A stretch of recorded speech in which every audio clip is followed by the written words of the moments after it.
the night of Christmas Eve. Doorways decked with wreath and bells. The road is cleared off snow by helpers. Families having fun by elating the spirit of generosity. And hey, it is also the best part when we get gifts. We planned a social get-together of all neighbors in our neighborhood. It was a gleeful and fascinating evening. Will, Sam, Stacy, and Chase. All of them came over. We gathered at my basement to pursue our story of the haunted White House. Sam added a little spice by bringing death of the president in the story, while Stacy created life of another spirit. It was the best family Christmas story one could enjoy. Soon it was time. We promised within us that we all will meet at school tomorrow to have a little exploration of all the rooms during night. It sounded eerie, but we really wanted to know how our school would be during those times. It was dawn. The sun rose from the clouds from its deep slumber. It scintillated its best today. Will, Sam, Stacy, Chase, and myself acquired permission from the school watchman as well as the principal through my mom. She also alarmed the other parents of this trip. We packed all our stuff and we were ready by dusk. We set out into the mist. The city was covered in smog, and even the moon that rose couldn't make its rays penetrate through.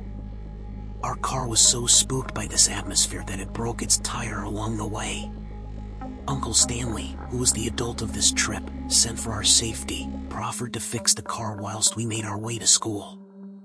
We agreed and went along the track. We arrived at our destination. We took out our flashlights and safety gears with some water bottles. We wished each other luck and went in our desired paths. Will went to the snake park, Stacy went to science labs, Chase went to the backyard, and Sam went to the temple side. He was a bit scared that he felt it would be safe if he was inside the temple. And I chose the classrooms. That was the beginning. Stacy's sight was a bit disturbing to her. It was dark and dusty, creepy and insecure. She sometimes felt something move behind. She doubted the wind and sustained to explore. She would see some skeleton bones rattling, some flasks of chemicals rotating, and compasses moving its navigator. She sensed these could be her childish fears, and just neglected them. Her mind wandered with thoughts. Is there some apparition living here? Is it the wind? Or are my eyes just pulling my legs? She wondered and scrambled away from the room like a frightened lion without lasting another moment there. Next, it was Will. Well, he wasn't easily terrified of these tricks. Snakes. Just snakes, isn't it? Why should he feel scared? Here, Snakey, Snakey, here. He asked in a trembled voice. A snake hissed behind him. Scoot. He ran away in a headlong retreat from this terrible sight. Now for our brave Sam. He just hid in the same place in the temple till the others returned. This place is cool. I could stay here till they return, he said. I was pretty excited about the classrooms. It was dark and queer, just as I imagined it to be. I was alarmed of curtain movements and chalks floating in the air. I felt it could be my brain playing its tricks. Until the chalk started to write something on the blackboard by itself, saying go away or else. I hadn't seen anything like that. Not even in the movies. Since that whole idea was completely new to me, I skedaddled from the class. I ran to the ground floor. My other friends, Stacy, Will, and Sam were there too. I walked up to them explaining what I encountered. This school is haunted. We have to tell our parents, said Will. We hurried off to the exit. Unfortunately and surprisingly, the gates were closed. The watchman wasn't guarding the place. We were on our way to the emergency exit gateway. We were stopped by something. We realized that Chase was missing.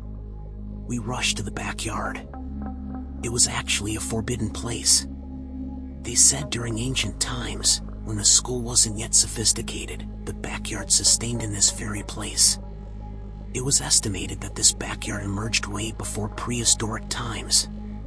A group of scientists in the modern times decided to investigate the place with some cops.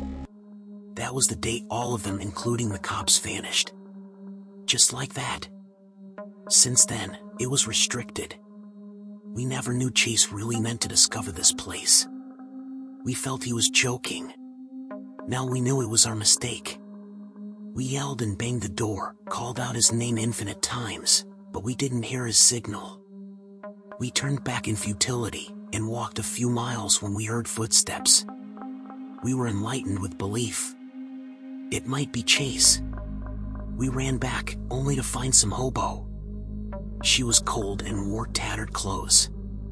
She whispered something. We drew our ears closer to understand.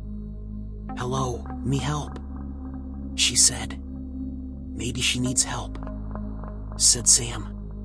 We really couldn't understand her language. "What's your name?" we asked as we were helping her warm herself with our gears. "Oh," she replied. "Just O?" I asked. For a moment, we were startled. Who keeps alphabets as their name? Anyways, we were glad to have her on our side. O was very silent. She stared at the backyard with fear in her eyes. We thought she might have seen Chase. She might be some ghost, assumed Will. "Let us ask her about Chase. She might know something," said Stacy. "Do you know this boy?" Stacy asked as she showed the picture of Chase in her phone. "Yes," she responded. "He hiding. From whom?" Stacy asked. "The spirit of Alice," O replied. "I know who Alice is. She is the girl who died in the school bathroom. She turned out to be a myth. I never knew it is real now," said Will. "She scaring him. So he hiding," said O. We were now determined to find Chase now that we knew where he was. O offered to stay there. We barged inside by breaking the door with a log we found nearby. We knew Chase was good at hiding. We split up in different directions where we can find unusual hiding spots. We rummaged like wild police dogs. We searched in spots like garbage or shed. But we couldn't find him. After hours of hunt, Stacy heard some voice from an abandoned, old and damaged shed. It was way far from the backyard entrance. The others gathered there. We opened the door. It was dark and gloomy. In a corner, we sensed some breathing sound. I called his name in my most placid voice. It was deep and cold, with no sign of warmth. I took out a half-burnt candle I found in a drawer. I lighted it up with the matchsticks I had. I looked around the room intriguingly. I could find posters of a girl with her parents. Here and there I frequently spotted spider webs. It was a shed from the outside, but now it turned out to be a house. I walked deeper and deeper only to find chambers of rooms. I checked each and every one but couldn't find Chase. I felt that this search lies in frivolity if we don't get the desired output. I rushed downstairs. I was surprised to find a bathroom. I eavesdropped through the door. I was elated. I could hear someone weeping. Probably Chase. I called out to him softly. "Chase? Is that you?" I asked. "Oh, who's this? Is this a human?" he asked. "You don't recognize me?" I asked. "Oh, it's you. Is the spirit gone?" He whispered. "I don't know. But we must escape now. Hurry," I urged. He came out and hugged me. I could still see the fear in his eyes. He was trembling when we embraced. We rushed to the ground floor. But someone had been following us the whole time. I could hear footsteps other than the two of us. It might not be a ghost, I thought. Slow and steadily, I held Chase's hands. They were chill like frozen ice, probably because of fear. Suddenly, "Ah!" Chase screamed. "You doofus.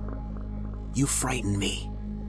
It is just a mirror," I yelled. It was not any mirror that fell down, it was an antique one. It was half broken, but shiny. It was studded with gems and diamonds. It was alluring. Some voices began to ring. "Here, see your beauty. How enchanting you look. See it through me. Adore yourself." It said. What was the big deal about mirrors? I just took it out and glanced through the mirror. But now I regret it as the most unforgettable thing I have done.